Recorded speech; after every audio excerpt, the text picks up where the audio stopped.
YCP కీలక నేతగా ఎదిగిన బాలినేని శ్రీనివాసరెడ్డి వ్యవహార శైలి ఆ పార్టీకి అధినేత జగన్ కు పెద్ద తలనొప్పిగానే మారింది.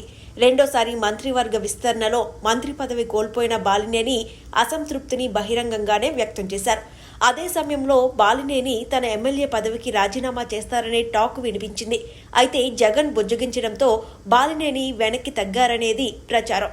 ఎన్నికల సమయంలో కూడా బాలినేని పార్టీని చాలా ఇబ్బంది పెట్టారనేది పార్టీ వర్గాల్లో అప్పట్లో పెద్ద చర్చగా మారింది. వైఎస్ జగన్తో బాలినేనికి మంచి బంధుత్వం ఉంది. తండ్రి వెంకటేశ్వరరెడ్డి బాటలో బాలినేని శ్రీనివాసరెడ్డి రాజకీయాల వైపు వచ్చారు. కాంగ్రెస్ పార్టీలో అంచెలంచెలుగా ఎదిగి ప్రకాశం జిల్లా రాజకీయాల్లో కీలక నేతగా మారారు.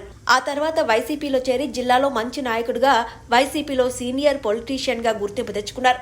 2009 ఎన్నికల తర్వాత వైఎస్ఆర్ మరణంతో బాలినేని తన పదవికి రాజీనామా చేసి 2012లో జరిగిన ఉప ఎన్నికల్లో ఒంగోలు నుంచి పోటీ చేసి విజయం సాధించారు. మళ్లీ 2014 ఎన్నికల్లో ఒంగోలు నియోజకవర్గం టీడీపీ అభ్యర్థి దామచర్ల జనార్దన్ చేతిలో ఓటమి పాలయ్యారు. 2019లో మళ్లీ ఒంగోలు నుంచి విజయం సాధించారు.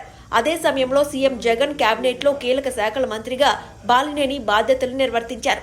ఒంగోలు నుంచి ఏకంగా 5 సార్లు గెలిచిన ట్రాక్ రికార్డ్ బాలినేని శ్రీనివాసరెడ్డికి ఉంది. అయితే కేబినెట్ ప్రక్షాళనలో భాగంగా 2022 ఏప్రిల్ 7న మంత్రి పదవికి బాలినేని రాజీనామా చేయాల్సి వచ్చింది. అయితే అదే సమయంలో బాలినేని అవమానాలను జీర్ణించుకోలేక అధినేత మల్లగుల్లాలు పడేవారట. బాలినేని ధిక్కార స్వరం వినిపించిన ప్రతిసారి తాడేపల్లి ప్యాలెస్ కు పిలిపించుకుని బుజ్జగించి దారికి తెచ్చుకునేవారట. ఇదంతా ఎన్నికలకు ముందు నాటి మాట.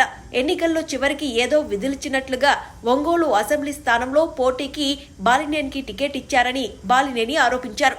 దీంతో జిల్లాలోని మరే ఇతర నియోజకవర్గాల అభ్యర్థుల విషయంలోనూ బాలినేని మాట పార్టీలో చెల్లుబాటు కాకపోవడంతో అప్పట్లోనే నిర్ణయం తీసుకున్నట్లు టాక్. వైసీపీలో ఉన్న వైవి సుబ్బారెడ్డితో విభేదాలు, జగన్పై అసంతృప్తి అన్నీ కలిసి బాలినేని పార్టీని వీడుతున్నట్లు రాజీనామా లేఖను జగన్కు పంపారు. అయితే బాలినేని ఇప్పుడు ఏ పార్టీలోకి వెళ్తారు? బాలినేని దూకుడు ఎటు? జనసేన పార్టీ అధినేత పవన్తో ఉన్న సన్నిహిత్యం కూడా అడ్వాంటేజ్గా మారుతుందనేది కేడర్లో చర్చించుకుంటున్నారు. మరోవైపు వైఎస్ ఫ్యామిలీతో ఉన్న సన్నిహిత సంబంధాలు ఇప్పటికీ అలాగే ఉండడంతో ఈ దశలో బాలినేని రాజీనామా చేయడంతో ఆయన ఏ పార్టీలో చేరబోతున్నారన్న చర్చ జోరుగా సాగుతోంది.